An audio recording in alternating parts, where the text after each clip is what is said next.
Bonjour tout le monde et merci pour votre temps et votre présence à ce webinaire. Je m'appelle Dusan Rajkovic et je suis le spécialiste des solutions Cloud RH et notamment je travaille sur l'offre Cloud RH de SAP sur un produit qui s'appelle SuccessFactors.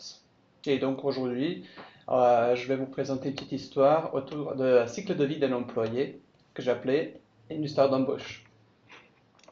Donc pour commencer, je vous présente l'agenda de cet événement. Je vais commencer en vous racontant une petite histoire pour vous montrer un petit peu la solution. Par la suite, je vais vous parler de SuccessFactors et notamment de la partie recrutement. Et on va terminer sur une petite session de questions-réponses à la fin pour des éventuelles questions que vous pouvez avoir. Donc sachez que j'ai mis tout le monde en mute pendant cette conférence, mais par contre, vous pouvez me poser vos questions tout au long de la conférence en saisissant donc la question dans le chat du WebEx. Et moi, par la suite, je vais prendre des questions. Une fois terminé ma présentation, je prendrai les questions et je répondrai aux questions où je peux. Et si je ne peux pas, on prendra la conversation par la suite via email. Voilà, donc le webinaire, il est prévu sur une quarantaine de minutes, mais je vais essayer de terminer un petit peu avant mon histoire pour qu'on puisse échanger vraiment autour de la solution si vous avez des questions. Et j'espère que ça va bien à tout le monde. Donc c'est l'agenda et on va commencer. Juste avant ma petite histoire, je voulais vous expliquer que le processus de recrutement, comment on voit le processus de recrutement chez SAP. Donc le processus de recrutement, on le découpe en trois parties. Donc attraction, donc la partie où on communique les informations sur les offres d'emploi et on attire les candidats pour postuler sur les différentes offres d'emploi. La partie engagement, où on fait avancer les candidats à travers le processus de recrutement, que ce soit les entretiens, les offres, shortlist, etc. Et bien évidemment, on échange avec les candidats dans ce processus. Et sélection, c'est là où le système va nous aider à choisir le meilleur candidat via donc, toutes les informations qu'on a récoltées pendant les entretiens, etc., pour choisir le meilleur candidat pour l'offre d'emploi en question. Et bien évidemment, un processus transverse qui est le processus de mesure, donc mesurer l'impact de la campagne de recrutement. Donc il est très important de pouvoir mesurer donc l'impact, mesurer le temps que ça a pris, etc., pour pouvoir en tirer des meilleures conclusions et pour améliorer le processus de recrutement par la suite. Avec ceci, je vais commencer donc mon petite histoire. Donc tout d'abord, je vous présente Brenda Davis. Brenda Davis est une jeune diplômée, donc elle vient d'obtenir son diplôme en administration. Bien évidemment, comme tous les jeunes diplômés, elle est à la recherche de son premier emploi. Je vous présente également Lorna Okamoto, qui est le recruteur dans la future société de Brenda Davis. Et en même temps, rencontrer Carla, le futur manager de Brenda, donc dans sa future société. En ce moment-là, Carla, comme elle travaille dans une société qui est en rapide croissance, elle est en train d'analyser quelques indicateurs de croissance de sa société qu'elle a posés tout au début de l'année pour s'assurer donc vraiment que la société suit la stratégie de croissance. Et pour faire ça, Carla utilise SuccessFactors. Donc voici le tableau de bord de Carla Grant, donc le futur manager de Brenda. Vous voyez donc son tableau de bord qui a un look and feel assez moderne, assez joli, avec toutes les informations pertinentes pour ses tâches journalières. Donc elle peut suivre son équipe, les tâches à faire, quelques analyses pertinentes, quelques liens qu'elle peut personnaliser encore plus pour vraiment correspondre non seulement à ses habitudes, à ses besoins métiers, mais également à ses habitudes personnelles. Et directement donc, sur son tableau de bord, elle voit donc ce petit fenêtre qui s'appelle titre d'analyse qu'elle a posé au début d'année, donc c'est un des indicateurs de croissance, qui lui dit que le taux de terminaison volontaire, donc de terminaison de contrat volontaire des bons performeurs dans la société est très élevé, ce qui n'est pas compatible avec la stratégie de croissance de sa société. Et elle va devoir prendre des actions. Donc ce qu'elle va faire, elle va s'assurer qu'elle a des bons successeurs sur les postes clés d'entreprise et elle va créer une demande de recrutement. Donc pour ça, elle utilise SuccessFactors et donc encore une fois, directement à partir de son tableau de bord, elle va aller sur son organigramme de remplacement. qu'est-ce que c'est l'organigramme de remplacement? C'est un organigramme très visuel, très joli, comme vous allez voir, qui contient les informations donc, sur l'hiérarchie de la société et du groupe de Carla, où elle peut voir non seulement l'hiérarchie de la société, mais également les postes ouverts, les postes clés et les postes où il y a un grand risque de départ des employés. Ça va changer dans quelques instants, voilà. Donc elle peut bien voir quels sont les postes ouverts, quels sont les postes clés où elle doit agir et donc s'assurer d'avoir un bon successeur. Donc normalement, comme elle pourrait faire pour quand une demande de recrutement, elle pourrait aller sur la partie recrutement, quand une demande de recrutement à partir d'une feuille blanche, décrire tous les champs donc voilà, importants pour la demande de recrutement en question. Ou bien, elle peut profiter de la solution et profiter de l'intelligence qui est déjà dans la solution, donc la description de poste qui est déjà là, par exemple pour l'assistant administratif, et créer une demande de recrutement à partir d'ici directement. Donc le système va lui permettre de réutiliser les informations qu'elle a déjà saisies pour remplir donc sa demande de recrutement. Et à partir d'ici, il suffit juste de choisir le bon template, donc la réquisition, donc la demande de recrutement, de saisir voilà, le responsable de recrutement, dans ce cas-là c'est bien elle qui est en train de lancer la demande de recrutement, et le système va déjà pré-remplir un certain nombre de champs de cette demande de recrutement, ce qui lui permet donc vraiment de profiter de l'intelligence qui est déjà dans le système. Bien évidemment, tous ces champs, elle peut les enrichir avec des informations complémentaires sur la partie recrutement. Et donc, une fois satisfaite avec sa description de recrutement, elle peut bien l'envoyer à validation parce qu'elle est que manager dans la société. Il faut bien qu'il y ait un RH ou un recruteur qui puisse valider et publier par la suite ces demandes de recrutement. Et c'est pour ça qu'on voit le petit workflow en haut qui montre quel est le workflow de validation voilà, de ces demandes de recrutement. Très bien, donc maintenant Carla, elle a validé, donc elle a envoyé ses demandes de recrutement à Lorna, qui est le recruteur dans la société. Donc Lorna, le recruteur, va de son côté valider l'offre et elle va la publier sur les différents canaux. Comment elle fait pour faire ça?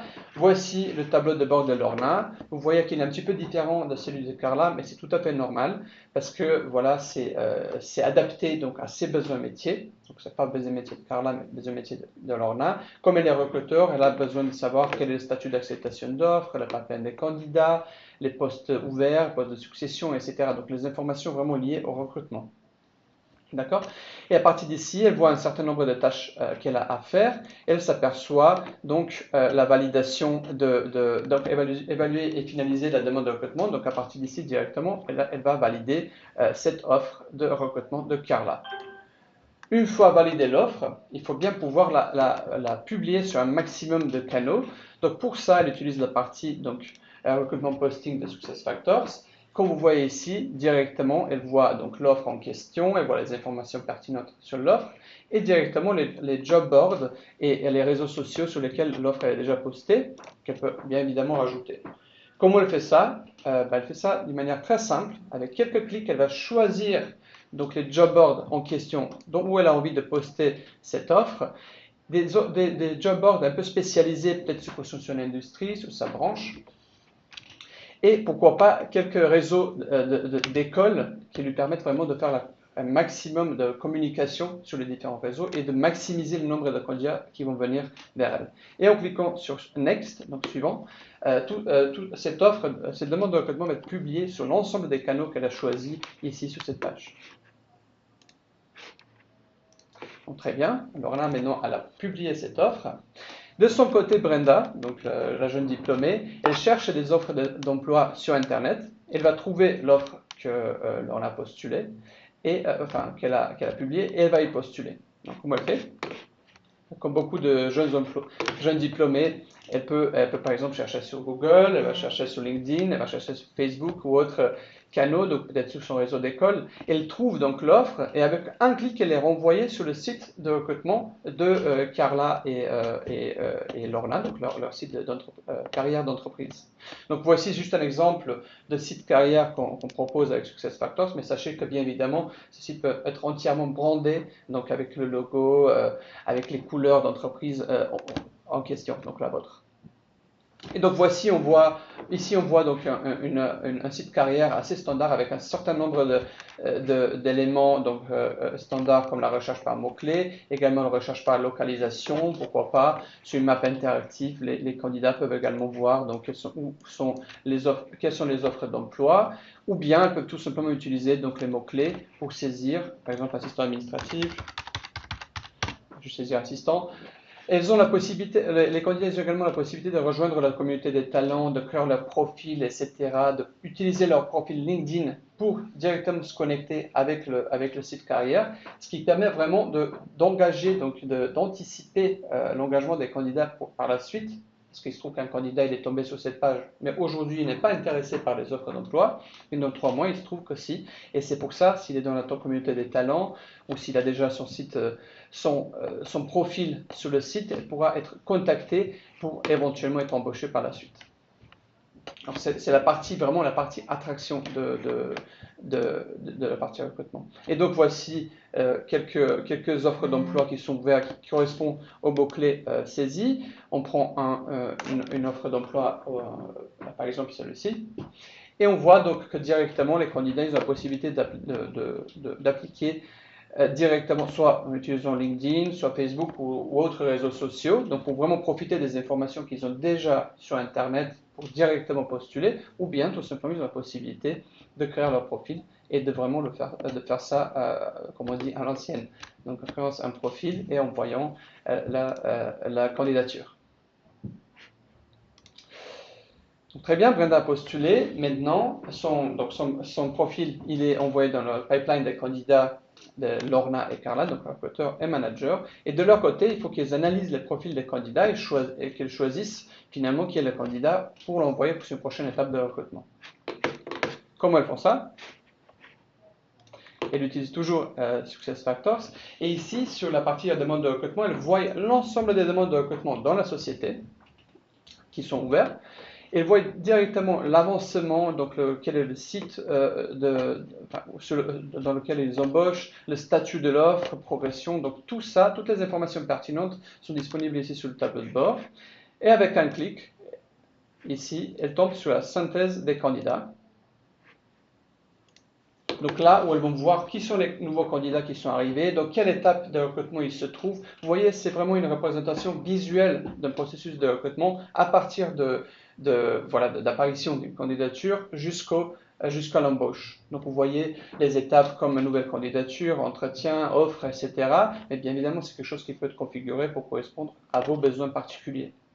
Et directement à partir d'ici, ils ont la possibilité d'interagir avec les candidats, comme vous pouvez voir ici, prendre des actions, envoyer des emails, organiser des réunions, les inviter à des entretiens, etc. Pourquoi pas envoyer à un collègue les profils. Donc comment se présente un profil de candidat? On va cliquer sur un candidat au hasard. Donc voici un candidat externe, par exemple, on voit sa candidature. Tous les éléments qu'il a saisis, soit sur son profil LinkedIn, sur le profil qu'il a créé sur le site carrière de l'entreprise, à son choix, sont directement poussés ici vers la solution. Et on peut même voir les détails de présélection. Si on a fait un petit test de présélection, admettons que l'offre d'emploi, c'est pour un emploi à Paris. Donc la première question, est-ce que vous êtes disponible de travailler sur Paris? Si la personne répond non, il n'y a aucun intérêt de la mettre dans cette demande de recrutement. Donc les autres informations personnelles, professionnelles, les expériences passées, etc. Mais également les autres postes ayant fait objet d'une candidature de cette personne et pourquoi pas toutes les correspondances, donc que ce soit les appels, les entretiens, les emails, etc. pour vraiment avoir un historique de conversation avec cette personne. Également, ils ont la possibilité de voir ce profil en mode CV, donc en mode original, comme la personne l'a envoyé, donc en format PDF ou Word. Donc, en analysant les profils des candidats, Carla et Lorna se sont aperçus que Brenda est vraiment la personne pour avancer dans le processus de recrutement. Et du coup, elle l'invite à passer un entretien. Pour passer l'entretien de Brenda, Carla et Lorna, elles utilisent SuccessFactors, elles utilisent la partie centrale d'entretien.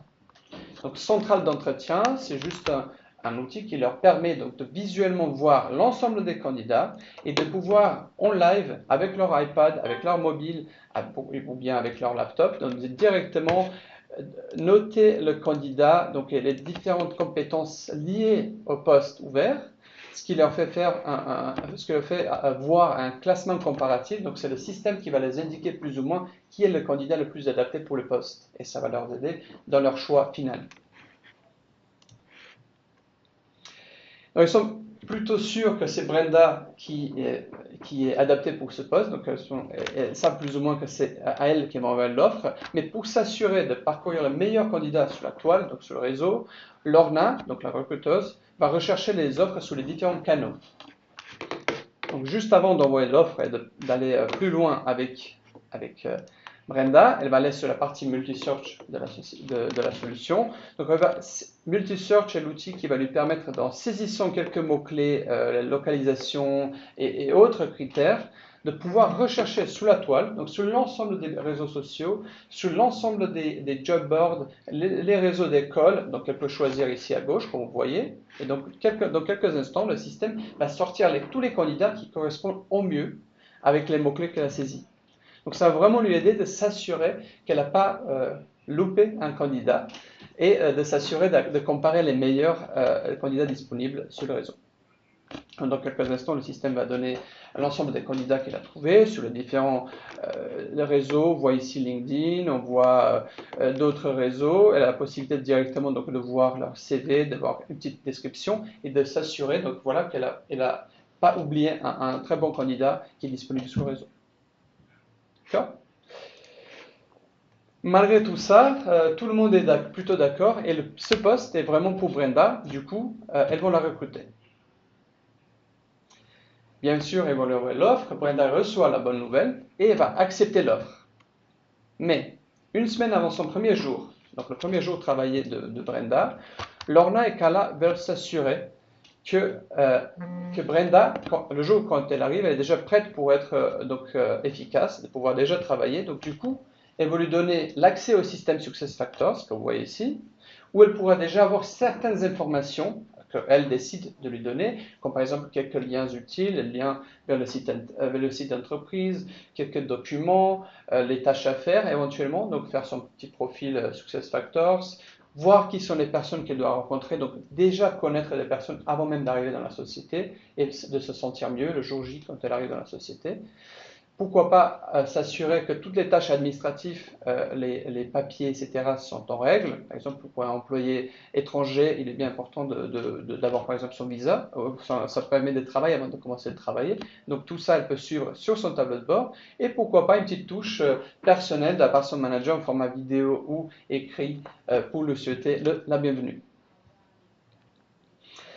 Et donc avec ceci, Brenda a été capable de très vite être onboardée, donc intégrée dans la société et être productive. Et du coup, elle est restée longtemps donc, dans cette société. Mais après tout ça, Lorna, en tant que recruteur, elle veut bien s'assurer de pouvoir mesurer l'impact d'une campagne de recrutement, la campagne de recrutement qui a été menée où ils ont embauché Brenda, et c'est pour ça qu'elle veut s'assurer de pouvoir mesurer tous les différents indicateurs importants pour elle et de pouvoir améliorer le processus de recrutement dans l'avenir. Et comment elle fait ça? Elle fait ça tout simplement sur son tableau de bord. Donc directement sur son tableau de bord, elle a déjà un certain nombre d'analyses, un certain nombre d'outils de reporting qui sont disponibles ici, comme par exemple les demandes ouvertes par recruteur, le poste pour succession, le temps que ça prend un recrutement d'un certain type de profil. Et ce sont des analyses qui sont interactives où elle peut directement, avec 2 clics par exemple, accéder à un ensemble de candidats en question, un ensemble de recruteurs en question, et directement de pouvoir interagir avec eux ou bien exporter, pourquoi pas, les noms pour par la suite préparer un rapport pour le management. Et avec ceci, j'arrive à la fin de cette petite histoire d'embauche. Donc, Aujourd'hui, je vous ai montré donc la solution SuccessFactors recrutement. Mais sachez que SuccessFactors est une solution complète qui couvre la totalité des besoins RH. Donc à partir de recrutement, en passant par carrière, intégration de nouveaux collaborateurs, formation, objectifs, performance, etc., rémunération, jusqu'au plan de succession. Donc tout le cycle de vie d'un employé dans la société est couvert par cette solution RH qui est assez complète. En plus d'être une solution complète, c'est une solution modulaire qui vous permet de partir avec un seul module, par exemple le recrutement en question, et plus tard, avec l'évolution de votre société, pourquoi pas prendre d'autres modules pour vraiment grandir, permettre à la solution de grandir avec vous-même. Sachez qu'en plus de ça, solution vient avec un certain nombre d'aptitudes, des compétences, des meilleures pratiques qu'on a tirées de l'ensemble de nos clients, qui sont déjà mis dans le système. Qu'est-ce que ça veut dire? Ça veut dire que vous partez avec la solution recrutement. Il y a déjà des profils managers, profils recruteurs, profils employés dans le système. Il y a déjà quelques processus de validation qui sont prédéfinis, ce qui vous permet d'aller beaucoup plus vite et d'être productif beaucoup plus vite en adaptant les processus simplement avec vos besoins, pour correspondre à vos besoins. Donc au début, je vous ai parlé de quelques dimensions donc de processus de recrutement comme attirer, engager, choisir et mesurer. Donc SuccessFactors va vous aider à mieux attirer les candidats comme on a pu voir. Selon les données qu'on a dans notre base de données de clients, la solution permet d'optimiser le coût marketing de 30 à 50% par exemple. Peut permettre de mieux engager avec les candidats, donc réduire le cycle de recrutement de 25 à 50%, ce qui est assez impressionnant. De mieux choisir, d'engager et collaborer avec les différents acteurs dans le processus de recrutement pour mieux choisir donc les candidats et de mieux mesurer les résultats en démontrant l'impact sur le business. Avec ceci, j'arrive à la fin de mon petite histoire, de mon petit webinaire. Donc maintenant, je vous propose donc de saisir des questions dans le chat si vous en avez. Si vous avez des questions liées au recrutement ou SuccessFactors tout simplement, n'hésitez pas. Et sinon, je vous invite également de m'envoyer un petit email si jamais vous avez des questions par la suite. Donc mon adresse mail c'est dushan.rajkovic@sap.com